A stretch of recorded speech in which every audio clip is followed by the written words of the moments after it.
Hello po, magandang hapon. Update po tayo dito sa new project namin sa Luminatansa Phase 5. So far ito po yata yung malaking nahawakan namin project na nasa yung pinaka extension niya po, pinaka lot area is 78 po ata o 72. Usually kasi 54 hanggang 63 lang. So itong kay Sir is 72 o 78 po ata. So ito po, yung permit okay na, kaso yung construction ban yata tsaka gate pass is walang magpipirma sa office, kaya possible mapending po yung pagpasok po ng ating mga materyales. Ito nga po palang mga tinanggal na to, doon po yan sa taas. Again, sa second floor kasi is topping lang. So, tinatanggal po talaga namin yan. Imagine, sobrang bigat din yan kung di nyo tatanggalin. Tapos, in a long run, baka po magkaroon ng problema yung pag-install po ng ating tiles. Tapos, share ko nga alam po pala, isa rin po kasi sa problema dito sa Lumina. Actually, common naman na yon. Kahit sa iba pong mga, kahit po sa ibang mga subdivision, pero hindi naman po talagang mga issue. So ito, common na rin po talaga na meron siyang mga crack lines, hairline crack. So ito po, medyo napalaban po kami. Halos 1 week din po namin to ni-repair. Ayan, ipapakita ko po sa inyo kung paano po yung naging preparasyon namin. Kung gusto nyo po makita yung step by step na sa FB page po namin. So ito po, parang ganyan. Ayan. Parang ganyan po siya. Ayan.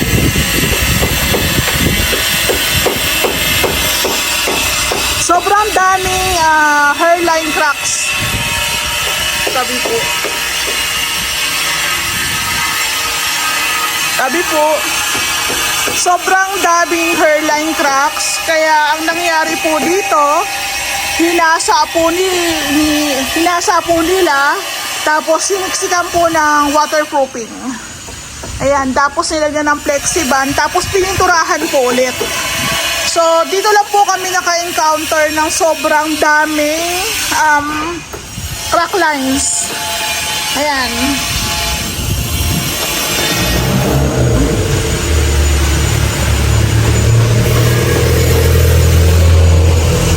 Pinaka-extension ni Sir, malaki po ito. Yan.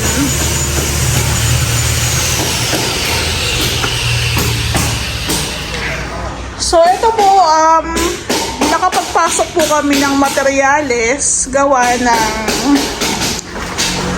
si Ma'am Mickey po kasi ang pinagkuha namin ng gate pass, pero yung ipapasok po namin para sa extension is kailangan ulit po ng gate pass. So ito po, gamit po to o materyales po to sa taas.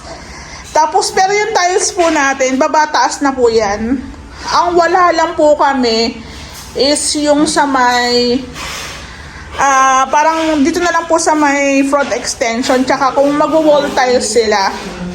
So ito po yung sinasabi ko sa inyo na sobrang daming leaks sa kabilang pader sa labas. So nakita po yan namin, ipapakita ko po sa inyo sa video.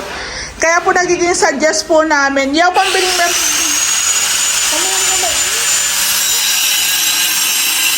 So eto nga po, kung mapapansin nyo sa renovation ng Ray House Makeover, naka-tiles po yun dito, naka-wall tiles. Hindi naman po kami nag-i-install ng tiles dyan para lang matakpan yung leaks.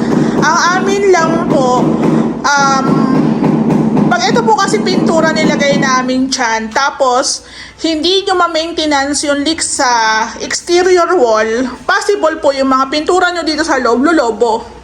So kung hindi nyo ma-maintenance yung crack lines sa exterior wall, dahil ito is naka-wall tiles, hindi ka mag-aalala na lolobo, mababakbak. So ayun, ang sinasabi naman nila baka naman daw po matanggal yung tiles. Hindi naman po, kasi may mga tiles tayong tinatawag na porcelain, may mga ceramic. So, pag ceramic kasi nag-absorb ng tubig, di ba?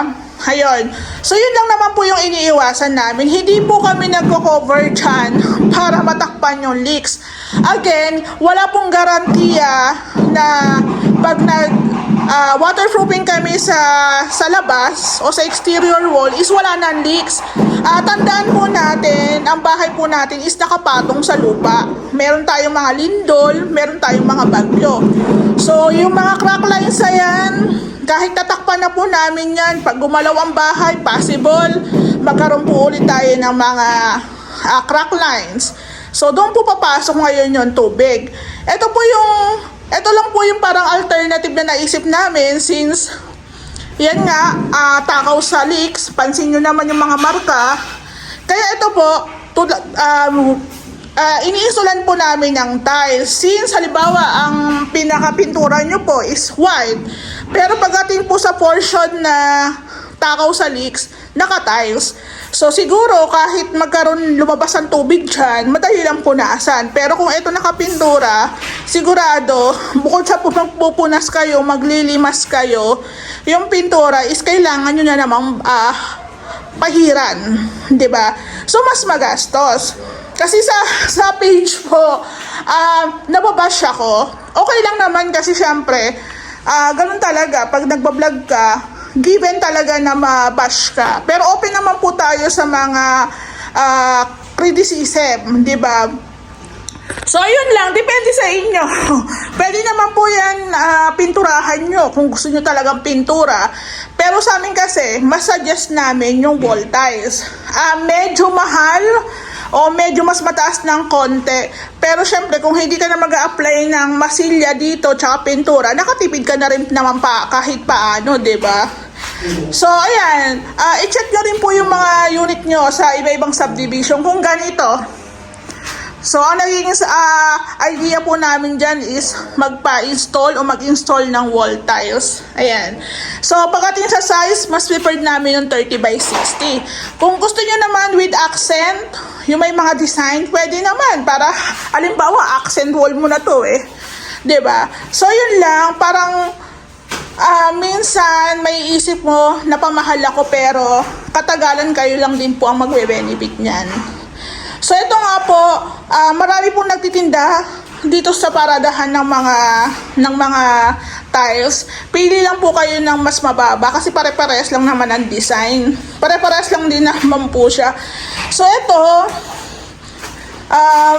ay yung tiles dito sa taas tsaka sa baba. Tapos, ito po yung sa hagdan. Ayan po siya. So, 2 pinto, 2 kwarto tayo sa taas. Ito na po yung molded door. Ayan. Tapos, ito po yung ating bathroom. Sa bathroom, yung ating toilet bowl, dyan lang daw po yan. Hindi na sila magpapalit. So, ito po, bago namin siya installan ng tiles, is sinisil po muna. Sinisil muna yung wall para may kapitan. Tapos, bibilihan din po namin sila ng shower set. Ayan. Tapos ito nga po is meron na rin tayong metal parings para po sa ating kisame. Ayan. Ito po is para sa exhaust. Ayan. So ito, meron tong niche. May niche to. Mag-uuka kayo doon. Ayan. So, sige, malada mo na. Oo. So, itong baba po, ito nga po pala share ko sa inyo. Itong baba po natin, wala tayong cove ceiling dito. So, kung mapapansin nyo yung ating slab o yung ating kisame dito is may mga crack lines din, may mga hindi pantay. So, good idea. And sinuggest din talaga namin na lagyan ng PVC panels na si client po ang pumili. So, ang mangyayari dito, flat ceiling, nagagamitan natin ng PVC panels. So, sagad-sagad po tayo doon. Ayan, sagad tayo dyan. Dito rin, dito, tsaka po dito. Tapos, parang ang plano ni sir, dito sa part na to is parang accent, parang TV console, pero abang lang. Again po, yung TV console po namin, hindi po siya kasama sa package. Kasi, yung iba po kasi ayaw. Since kung nakikita nyo sa gawa namin at gusto nyo, pwede nyo naman po yun i-discuss sa amin para naman po masabi rin namin sa inyo na yung pricing. Kasi po, hindi mo talaga siya kasama. Lalo na pag malaki po yung pinaka-extension. Uy, merienda ka muna. Ayan. So, ito pong unit ni Sir, turong partition po ito. Tapos, meron din po siyang hallway. Ayan. So, depende sa inyo. Kung mapapansin nyo, parang ano ba yan yung gawa ng Ray House Makeover? Parang pare-parehas na lang. Actually, kung ano rin po kasi yung nakikita nila sa renovation namin, ginagaya lang din nila. So, ito, turong partition. Nung mga nakakaraang araw, naglagay na po sila ng isolation, wirings, tapos kisame. So, ito po, maglalagay din tayo ng PVC panels. Tapos, ito nga po pala is nakamasilya na. Ayan. Masilya, tapos may wirings. Ayan. May mga abang na rin po tayo ng wirings para sa pin lights. Tapos, doon din po. Tapos ito nga po pala, ayan nga, may hallway din tayo, may railings tayo dito. So pagkatapos po yung pag-i-install ng tiles, partition naman po ang susunod. So ito na lang po yung napili naming tiles. Actually, ang preferred nila is plain white. Wala po kasing plain white. Tsaka kung meron man, mas mataas po yung pricing niya. Pero ito po, okay na rin po ito. I think 155. 155 po siya. Sa Tion Paul lang po namin siya in order. Ayan. So, ganun lang. Ito, mas maganda nga rin pong gumagawa kami dito. May mga paulan-ulan. So, nalalaman namin kung saan po yung mga leaks. At saan po kami magpo-focus ng waterproofing. So, ito parang konti na lang. Itong part na lang po ang kulang. Ayan. Itong part na lang po ang kulang.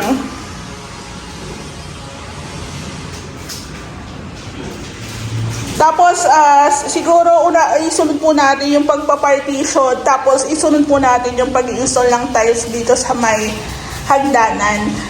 So, para hindi rin po madamage yung ating tiles dito.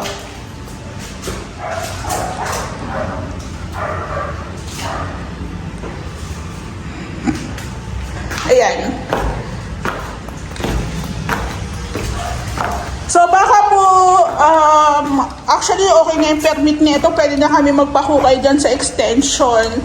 Ang iniisip ko yung pagpasok mo ng materyales kasi minsan, hassle po ang pagpapapirma sa office. Kaya doon po sa mga client namin, huwag niyo po kami madaliin. Sa totoo lang, ginagawa lang po namin ng paraan para po makapasok yung mga materyales nyo. Ayan. Marami po akong projects, pero hindi po ganun kadaling magpasok ng materyales. Hindi ko lang pwede sabihin dito sa vlog. Ayan. So, minsan, isang linggo, walang pumipirma. So, kung hindi mo mapapakiusapan ang guard, magkakaroon talaga ng delay yung ating mga projects. Ayan po. So, since waiting tayo sa permit tsaka sa materyales, yung taas halos okay na, di ba? Nakakaikot po yung aming tao kung saan sila gagawa.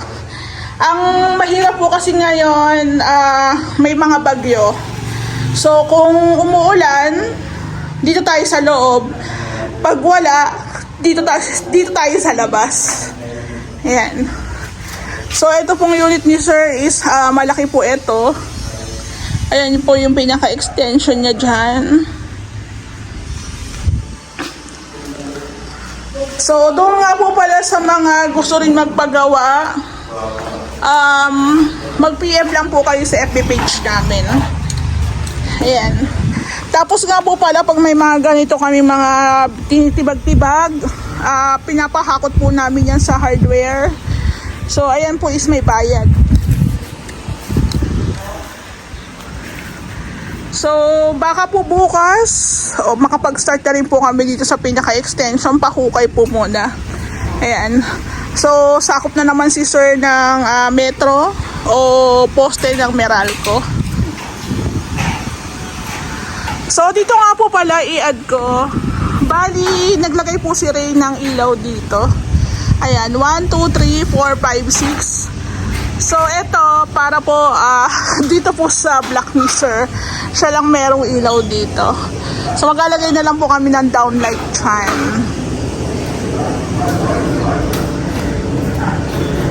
So, ito, ang huling usap ko po kay client is yung nagpa-ocular visit po sila.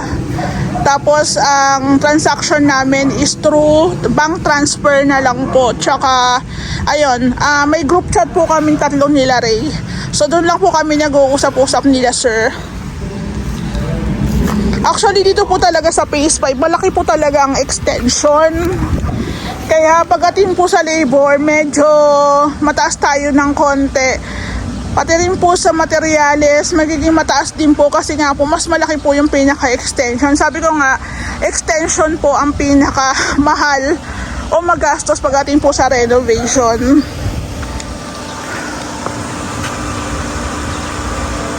So, bali, ito na po yung update dito sa unit ni sir. Ayan. So, kahapon, ng isang araw, tinapos po yung pag-i-install ng tiles na 60 by 60. Tapos today, nakapag-set up na rin po sila para po sa ating partition. Ito po is two-room partition lang na merong hallway, may grills. Ayan. So ito, nakalagay na yung ating dalawang hamba para sa ating pinto.